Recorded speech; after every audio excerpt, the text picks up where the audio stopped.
Welcome along to Tattersalls, where some of the world's most sought-after bloodstock take the next step on their potential road to greatness. It's book one. The yearlings have been carefully sourced to ensure a depth of quality, and that quality has been very evident in the first 2 days so far.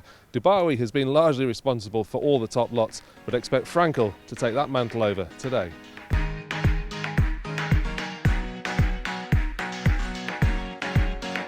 Frankel's main play on day 3 was this colt out of attraction. Mark Johnston's brilliant, if slightly unorthodox, 1,000 guineas winner, renowned for her splayed action.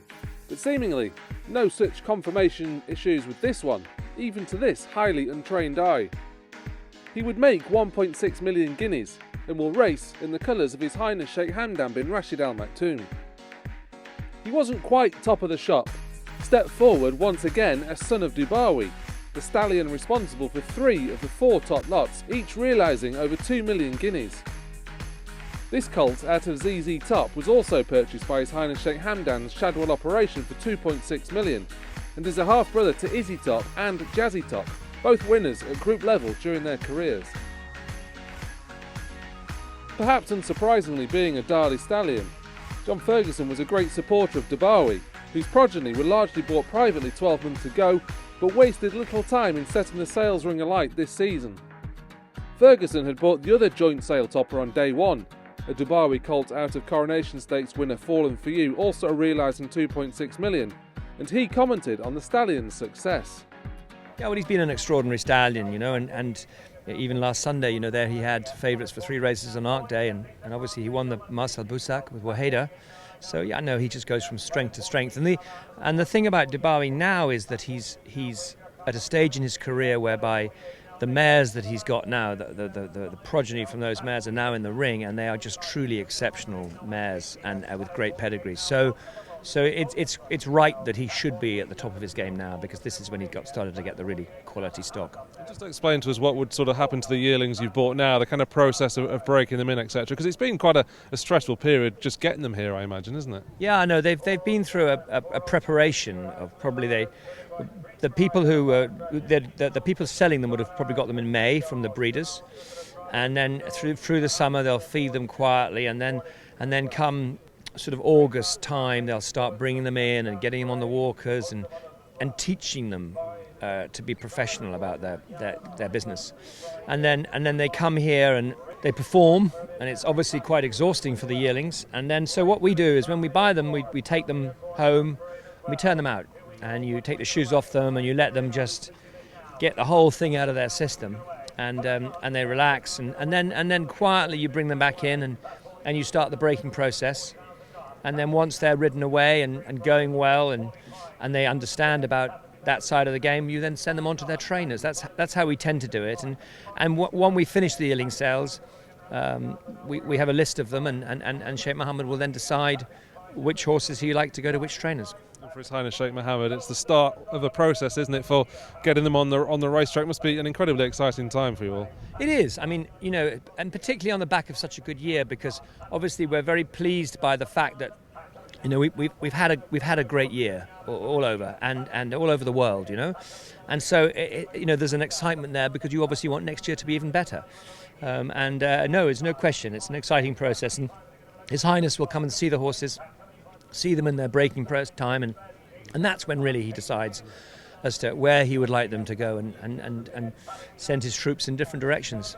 When you're buying the fillies here at the sales, obviously you want success on the racetrack, but are you looking further down the line and breeding potential as well? Absolutely, it's a crucial part of the game. You've always got to have a long-term plan with these fillies, and if you're buying a filly that if she can win a race, she's going to become part of the broodmare band, well, that obviously is a big difference in how strongly you bid and adds to her value. With book 1 largely setting the tone for the rest of the sales season, Tattersalls would have been pleased with the overall average of 228,000 guineas, up slightly on 12 months ago. The British economy is a volatile and sometimes complex beast, enduring further upheaval at Britain's decision to exit Europe, but Tattersalls marketing manager Jason Singh believes it has had a negligible impact upon buying and was delighted at the sale overall. It's gone very well. It's always a sort of little bit of a stressful time around here. You know, it's arguably the world's leading yearling sale, and it's important that we get off the yearling sale season, the sale season, to a really good start. From an outsider, it looks like a good time to be involved in the bloodstock industry with the likes of Frankel, you've got Adebayor, and of course Galileo continues to churn out the winners. Absolutely. I think we're in a period now where the stallions in Britain and Ireland are as good as they've been any time in the last sort of 50 years or more. You know, the strength of stallion power in this part of the world has really come back. You know, Galileo, you know, one of the best we've ever seen, if not the best. Adebayor doing amazing things, and I don't think there's anybody in racing who's not excited about the start that Frankel's made. Just tell us a little bit about what you do in the build-up to the sales, because it's not just all about picking the top lots, is it? You go around and see all these yearlings one by one? Absolutely. The process for this catalogue being put together started back in February. We solicit for entries. We then travel across England, Ireland, France, Germany, looking at yearlings, putting them in their respective sales where they'll best fit. And that's just the process of creating the catalogue. Later on, in the summer, we then start the process of visiting lots of different countries to try and encourage buyers to come here, which you know, it's been a very good result. We've had buyers here from, you know, South Africa, from Australia, throughout the Middle East, you know, North America, and then of course all through Europe. So it's been a real cosmopolitan mix of people, and you know, we work very hard to make sure that those people are here. I was just about to ask, with the political upheaval in Britain of late, have you noticed a strong international influence given the general weakness of the pound of late? Well, I guess will remain to be seen what the pros or cons of coming out of Europe are. But one of certainly the short-term benefits that we've had is it's you know, the weakness of the pound has encouraged buyers from other countries to come here to buy. So that's certainly been one of the benefits, certainly in the short term. Whilst inspecting some of the best bred horses in the world, pretending to know what I was looking at, I actually bumped into an old friend. Over 12 months ago, I had been introduced to a Shamadal half-sister to Legatissimo, then the apple of her mother's eye, Yummy Mummy, and now all set for parade and her new life as a racehorse. She was consigned by Newsells Park Stud, who had already enjoyed some positive results during the sale, and their general manager, Julian Dollar, was hopeful of more of the same. We've had two really great sales. Dubai colt on the first day made 1.2, was a lovely result for everybody, all the team. And then the filly yesterday, the Galileo filly, full sister to Secret Gesture and Sirius Newton, she sold really well. Glad she's gone to Qatar Racing, who are our partners in Secret Gesture. So that was a nice result all round. But it's been pretty up and down and pretty selective, the sale. More so than, I mean, we always say it, it's a cliche really, but has been very up and down. If you have a horse that isn't quite perfect, there's almost no bid in the ring for it. But if you have the right kit, there's a lot of bids for it.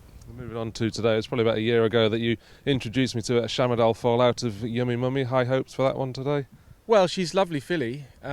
She's got a great pedigree. She's by Shamadal, who's a good sire of, well, he's a great stallion, full stop, but he's a good sire of fillies. Obviously, speedy boarding only at the weekend and winning another Group 1, and he looks like he's going to be a good broodmare sire, like his own sire, Giant's Causeway. So if you're an owner breeder and you wanted a filly to race and ultimately breed from, I would have thought she'd be very high on your list, so let's hope. Were there any thoughts of keeping her at the stud? Always thoughts of keeping her on the stud. I'd love to keep her on the stud. Unfortunately, we have bills to pay and keep the place going, and she'll help to pay a lot of bills, but I certainly would have no qualms about keeping her and racing her if I could. As a no doubt nervous Dollar looked on, the Shamadal filly made 870,000 guineas and was sold to Blandford Bloodstock. Newsells Park also consigning this Frankel half-brother to Godolphin Mile winner Tamacas. I wonder if we will see him here anytime soon. So the Sales Roadshow, or treadmill as many prominent trainers prefer to call it, is well and truly underway. Books 2, 3 and 4 to swiftly follow as the search goes on for the next star of the future.